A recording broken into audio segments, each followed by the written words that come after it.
Israel ফিলিস্তিন দ্বন্দ্বে বরাবরই ইসরায়েলের বন্ধু হিসেবে পাশে ছিল যুক্তরাষ্ট্র। তবে এবার দুই মিত্রের সম্পর্কের মোড় ইউটার্ন নিয়েছে। ইসরায়েলের প্রধানমন্ত্রী বেনিয়ামিন নেতানিয়াহুর সঙ্গে সব ধরনের যোগাযোগ বিচ্ছিন্ন করার সিদ্ধান্ত নিয়েছেন যুক্তরাষ্ট্রের প্রেসিডেন্ট ডোনাল্ড ট্রাম্প। শুক্রবার ইসরায়েলের সংবাদ মাধ্যমের বরাতে তুর্কি সংবাদ মাধ্যম আনাদলু এজেন্সির এক প্রতিবেদনে উঠে আসে এমন তথ্য। প্রতিবেদনে বলা হয়, ইসরায়েলি আর্মি রেডিওর সাংবাদিক ইয়ানির কোজিন এক্স বা সাবেক টুইটারে এক পোস্টে লিখেছেন, ট্রাম্পের ঘনিষ্ঠ মহল মনে করছে নেতানিয়াহু তাকে ব্যক্তিগতভাবে নিজের স্বার্থে ব্যবহার করার চেষ্টা করছেন। এমন সন্দেহ থেকেই ট্রাম্প সম্পর্ক ছিন্ন করার এই সিদ্ধান্ত নিয়েছেন।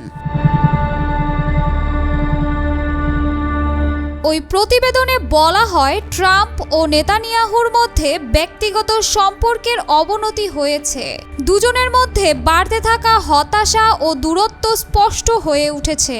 এর আগে বৃহস্পতিবার ইসরায়েল হাওম পত্রিকা ট্রাম্পের ঘনিষ্ঠ কয়েকটি সূত্রের উদ্ধৃতি দিয়ে জানায়, মার্কিন প্রেসিডেন্ট বর্তমানে নেতানিয়াহুর ওপর হতাশ।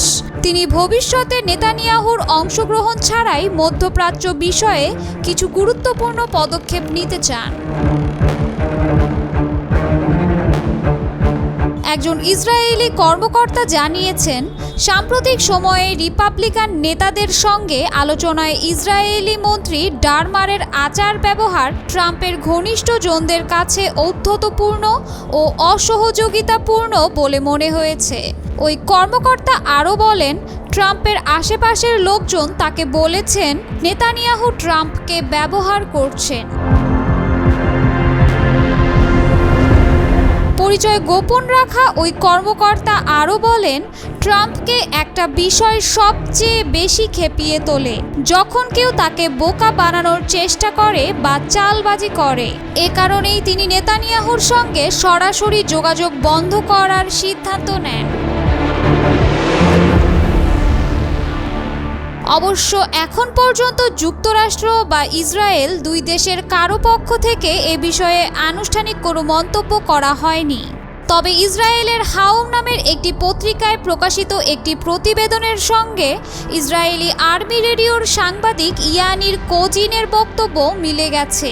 ডানপন্থী এই পত্রিকা নেতানিয়াহুর ঘনিষ্ঠ বলে পরিচিত। ইসরায়েলের একাধিক সংবাদ মাধ্যমের খবরে বলা হয়েছে, নেতানিয়াহুর সঙ্গে যোগাযোগ বন্ধ করার পাশাপাশি ফিলিস্তিনি সশস্ত্র গোষ্ঠী হামাসের সঙ্গে যুদ্ধবিরতি ও জিম্মি চুক্তি করতে ইসরায়েলের ওপর চাপও প্রয়োগ করছে যুক্তরাষ্ট্র। আগামী সপ্তাহে ট্রাম্পের মধ্যপ্রাচ্য সফর শুরুর আগেই যুক্তরাষ্ট্র চায় গাজায় হামাস ইসরায়েলের যুদ্ধ বন্ধ হোক। কোজিন আরও জানান, ইরান ও ইয়েমেনের হুথিদের বিষয়ে ইসরায়েলি সরকারের পক্ষ থেকে কোনো নির্দিষ্ট পরিকল্পনা না দেওয়াও নেতানিয়াহুর সঙ্গে সম্পর্কের অবনতির একটি অন্যতম কারণ।